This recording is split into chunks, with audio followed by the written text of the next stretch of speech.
Hi and welcome to part 3 of my How I Make My Travel videos series. This video series is obviously just about how I make my travel videos because a lot of people ask me how I made them.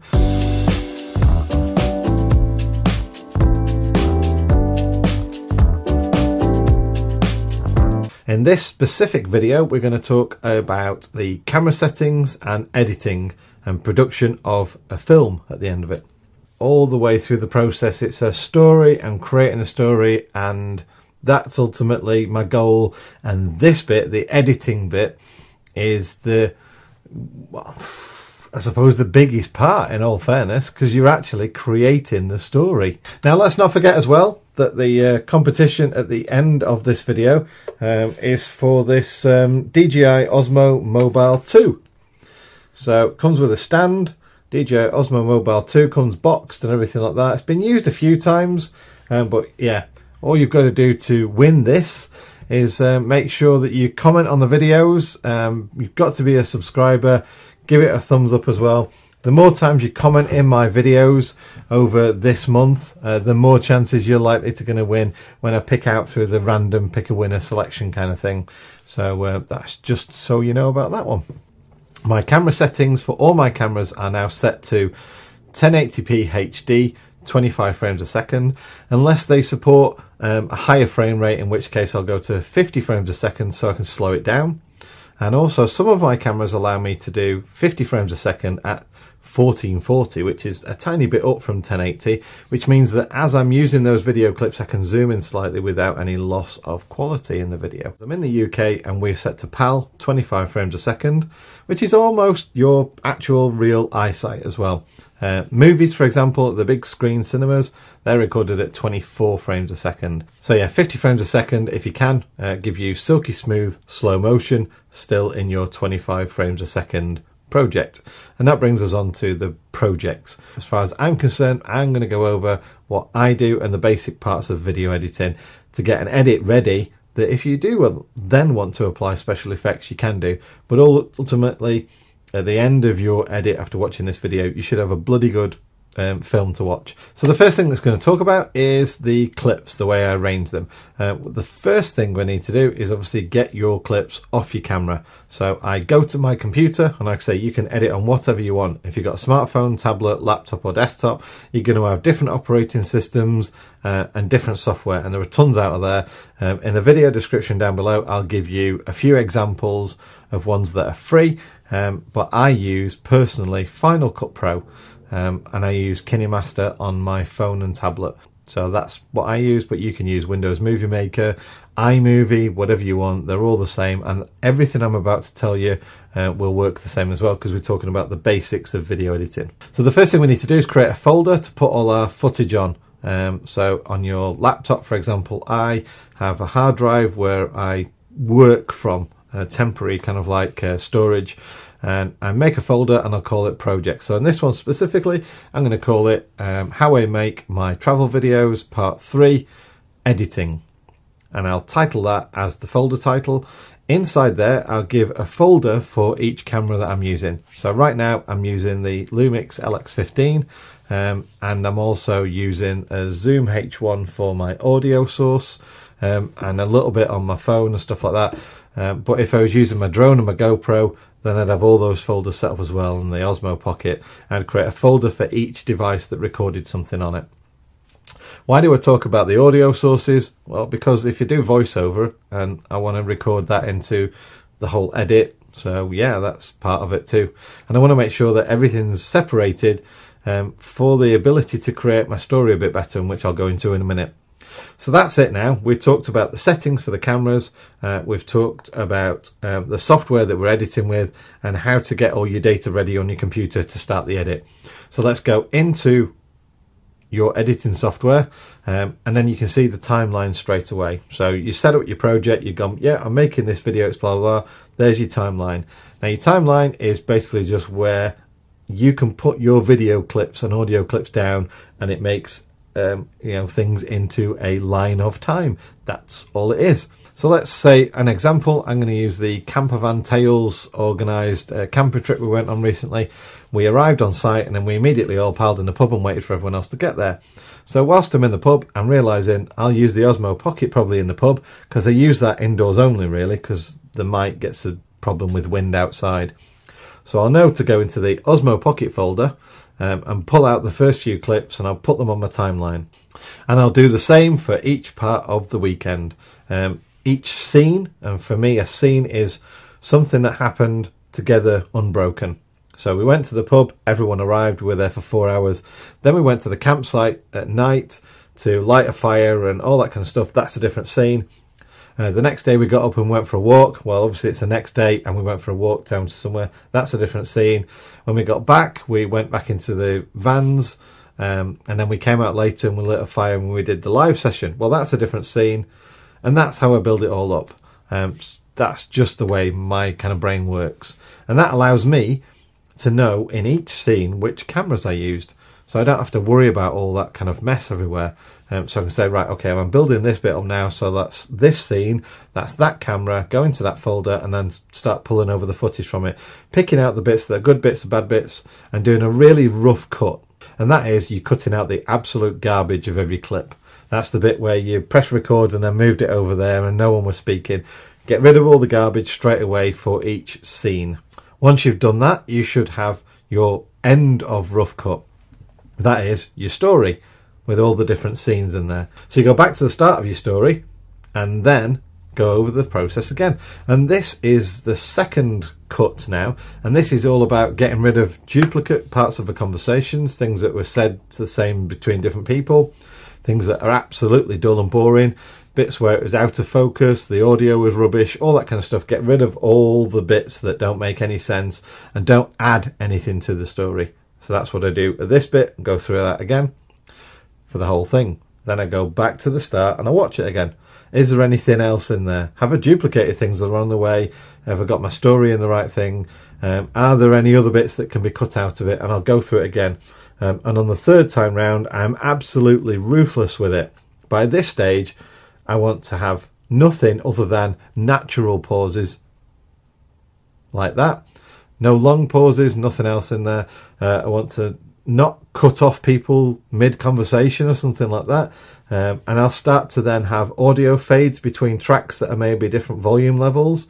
So the audio level kind of like fades in, fade out between the little bits of cuts that I've done. And then I'll build in my transitions, and I have two versions of transitions, a soft and a hard transition. A soft transition is kind of like a zoom, zoom in, zoom out, or a pan across, a wipe across, all those kind of things that to me say, and then the conversation changed or something like that. That's what in my head I'm trying to tell you, the viewer. Now the conversation changed now, or something changed, but it wasn't significant, so a little bit of a transition. The significant transition for me is end of a day, and that'll be a fade to black. So quick fade to black, next scene begins. And that's me saying that's all done with now, we've moved on. And that's the way I deal with transitions. Now, another sort of type of transition, say for example, if you have an intro. Hi, welcome to my video. Today we're going to do this. And then you play your little intro clip. What I might do after that is actually play some B-roll with some music over it. And that's a transition because I've transitioned from one section of my video, one scene, to the next scene. But the transition is some nice scenery to look at or something like that.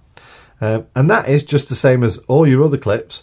You're laying down the scenery, then you're picking some music. I use music from Epidemic Sounds. It's £99 a year. And for a small channel like myself, I can use as much of their music as I want.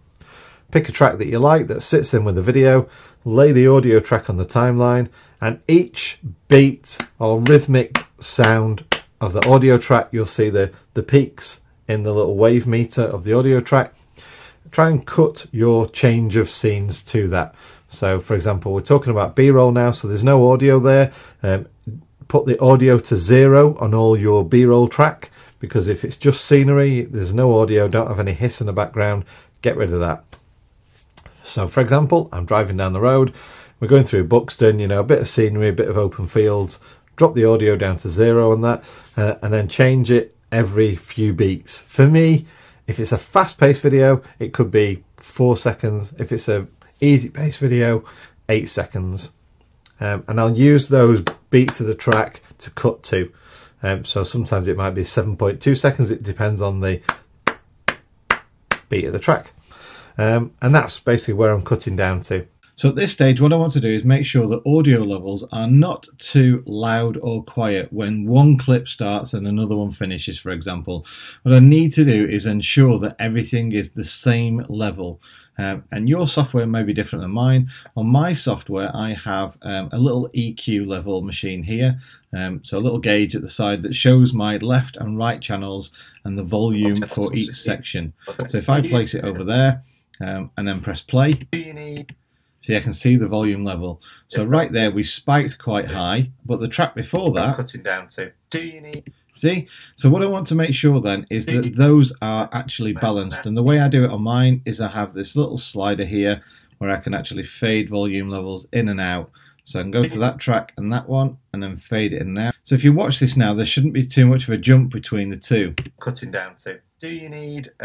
See how balanced that was? Now another way I could do that is if all this was really loud, I can just pull it down there. And you see that minus dB7, minus dB6? And just pull it down there to balance the audio against the two.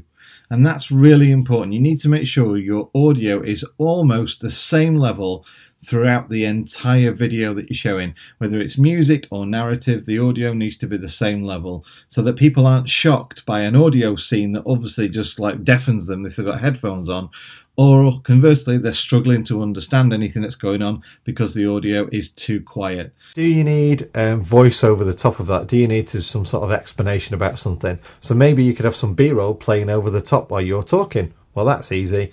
Just put your track down of you talking and put the nice B-roll over the top of it and just change it as often as you can, like say 8 seconds or something like that, just to keep people's interest up. Flip side of that, you've got something really interesting to look at, but you've got no narrative, no audio to go with it.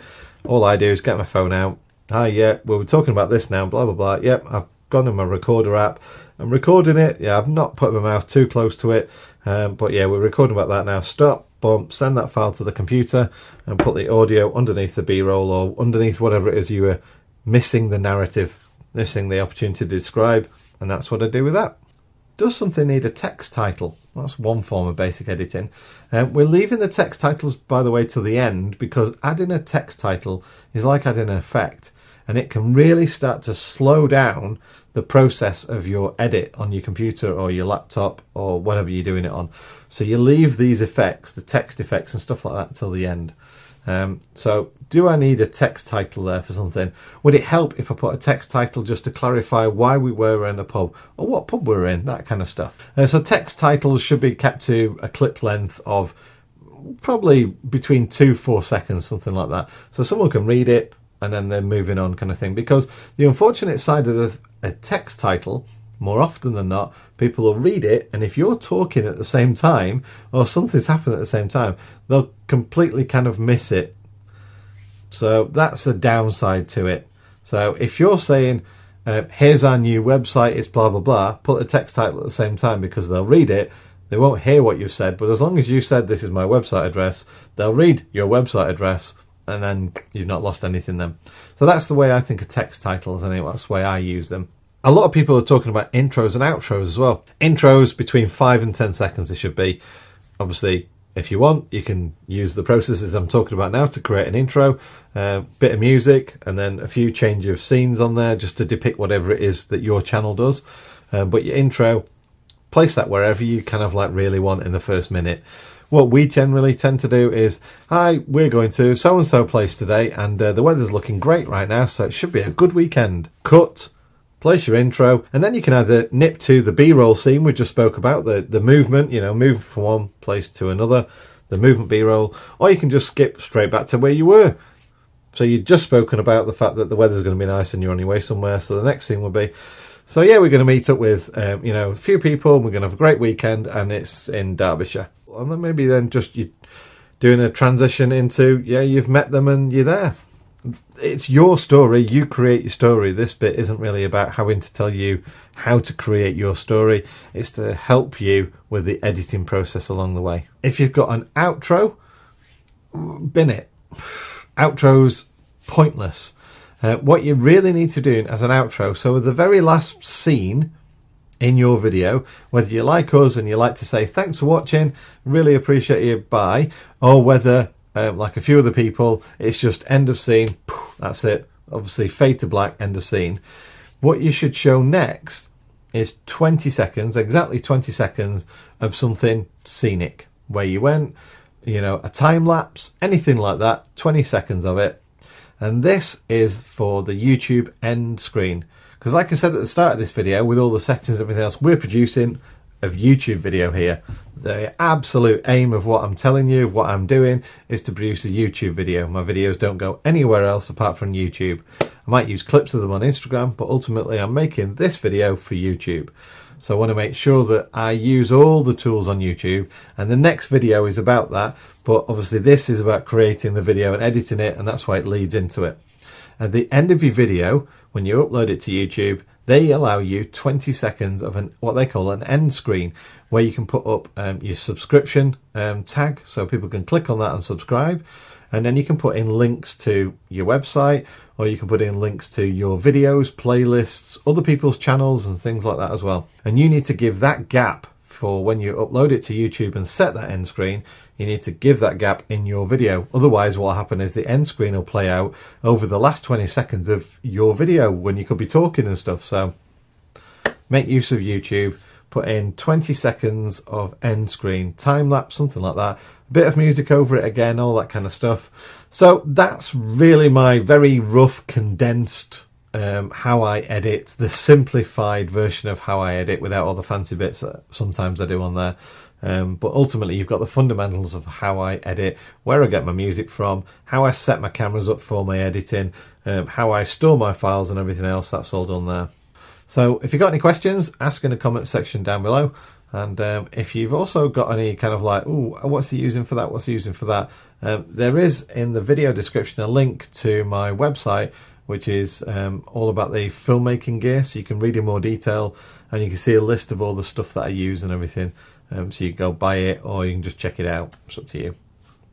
So thanks for watching. I'll see you in the next video. Take care now. Bye.